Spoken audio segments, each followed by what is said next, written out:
France-Afrique, un terme inventé pour décrire la relation complexe et souvent controversée entre la France et ses anciennes colonies africaines. Issu de l'ère coloniale, il englobe des liens politiques, économiques et militaires qui perdurent aujourd'hui. Les critiques soutiennent qu'il perpétue le néocolonialisme, permettant l'influence française sur les politiques et les ressources des nations africaines. Cet arrangement a fait l'objet de critiques en raison d'allégations d'exploitation, de soutien à des régimes autocratiques et d'inhibition d'un véritable développement postcolonial.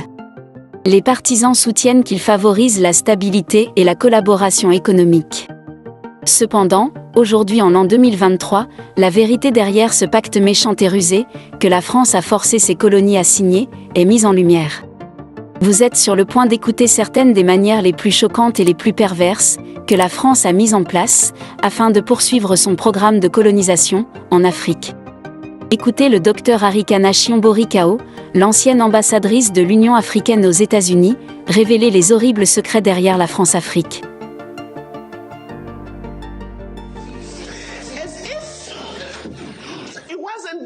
Comme si cela ne suffisait pas, que nous soyons divisés en tout petits pays que nous sommes aujourd'hui, les cadeaux que la conférence de Berlin nous a donnés, une autre chose que la France a faite entre 1958 et 1961, sous le prétexte de nous donner notre indépendance en tant que pays africains, la France a forcé les francophones, et je déteste cette terminologie, il n'y a pas de francophones, d'anglophones, ils l'ont inventé, mais pour les besoins de la communication, je vais utiliser cela. La France a dit à 14 de ces pays, pour obtenir votre indépendance de nous, vous devez signer ce document. Vous pensiez qu'ils auraient pu trouver un meilleur nom pour le document s'appelait « Le pacte pour la continuation », je répète, le pacte pour la continuation de la colonisation. On parle ici de vous donner l'indépendance, mais on leur a dit de signer ce pacte pour la poursuite de la colonisation, sous un autre format.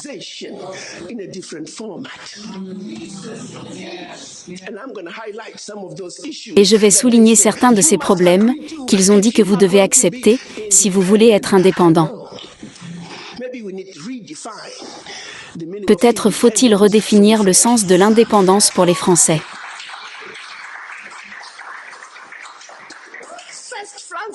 Premièrement, la France a dit, vous ne savez pas comment gérer votre argent. Nous allons exiger que vous déposiez 85% de vos réserves bancaires, sous la Banque centrale française, sous le contrôle du ministère français des Finances.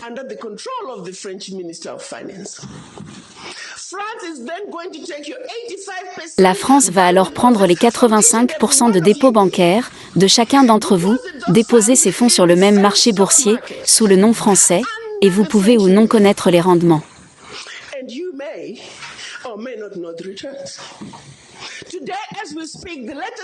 Aujourd'hui, au moment où nous parlons, les derniers chiffres le disent, pour chaque 14 milliards de dollars que la France investit en bourse depuis l'Afrique, elle réalise plus de 300 milliards de dollars en retour.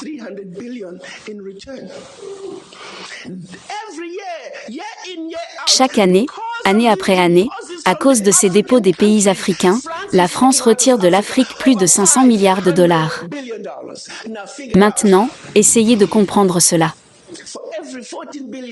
Pour chaque tranche de 14 milliards de dollars, les retours sur investissement dépassent les 300 milliards de dollars et ils prennent plus de 500 milliards de dollars. Donc, en réalité, la France retire de l'Afrique des milliers de milliards de dollars, année après année, à nous les pauvres, les Africains.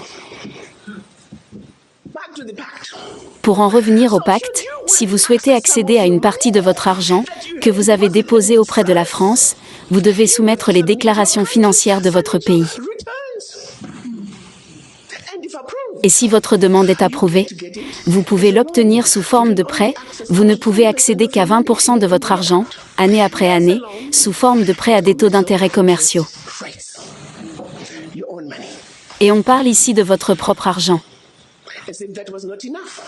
Comme si cela ne suffisait pas, ils ont dit « Tous vos minerais découverts, encore à découvrir, tout votre pétrole découvert, encore à découvrir, la France et les entreprises françaises ont le premier droit de refus. S'il reste quelque chose dont les entreprises françaises ne veulent pas, vous pourriez l'avoir. » Et cela persiste à ce jour. Ils ont dit, vous n'utiliserez que la monnaie que nous avons créée pour vous, parce que vous êtes des Africains spéciaux, nous l'appelons le franc CFA.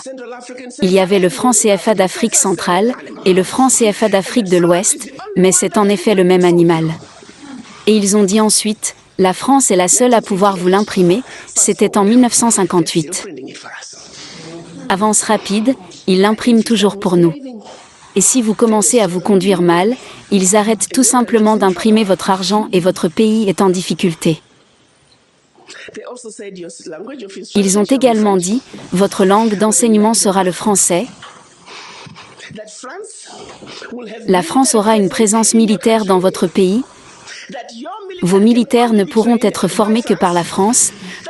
Vous ne pourrez acheter que du matériel militaire à la France. Vous ne pourrez pas avoir toute alliance militaire avec votre voisin.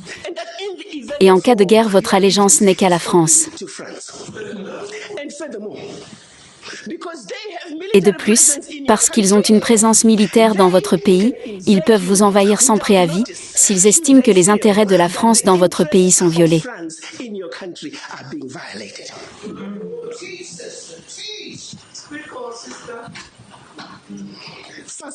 Avance rapide 2019, rien n'a changé.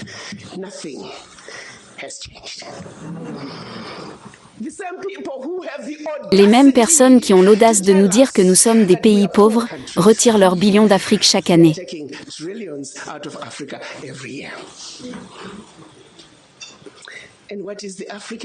Et que fait l'Africain? Comme un homme noir programmé, obéissant, nous cédons simplement, nous connaissons les faits mais nous ne faisons rien à ce sujet.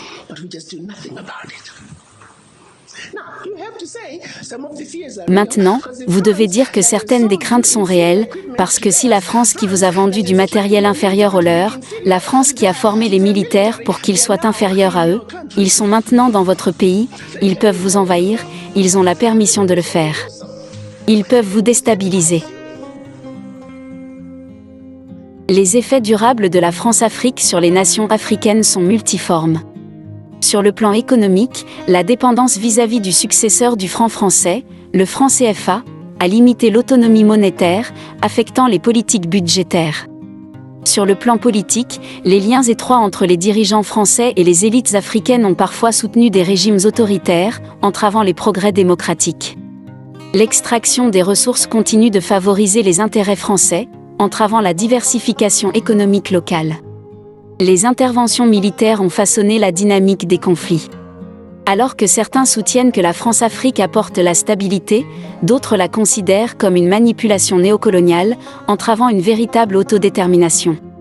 Dans l'ensemble, ces effets durables soulignent la complexité des relations postcoloniales, suscitant des débats sur la souveraineté, le développement et les déséquilibres de pouvoir. Pour rompre les liens avec la France-Afrique, les nations africaines devraient donner la priorité à l'autonomie économique et politique. L'établissement de leur propre monnaie, indépendante du franc CFA, peut renforcer le contrôle monétaire. La diversification des économies, loin de la dépendance aux ressources et la promotion d'accords commerciaux régionaux, favoriserait l'autosuffisance. Le renforcement des institutions démocratiques, la promotion des droits de l'homme et l'adoption d'une gouvernance transparente peuvent réduire la dépendance à l'égard de l'aide extérieure. Cultiver des partenariats avec une variété d'acteurs mondiaux peut équilibrer l'influence. Le développement de capacités militaires robustes, pour la défense et la résolution des conflits, réduirait la dépendance à l'intervention militaire française. Un désengagement progressif, tout en favorisant l'autonomisation locale, peut aider les nations africaines à revendiquer leur souveraineté et à forger des relations équitables.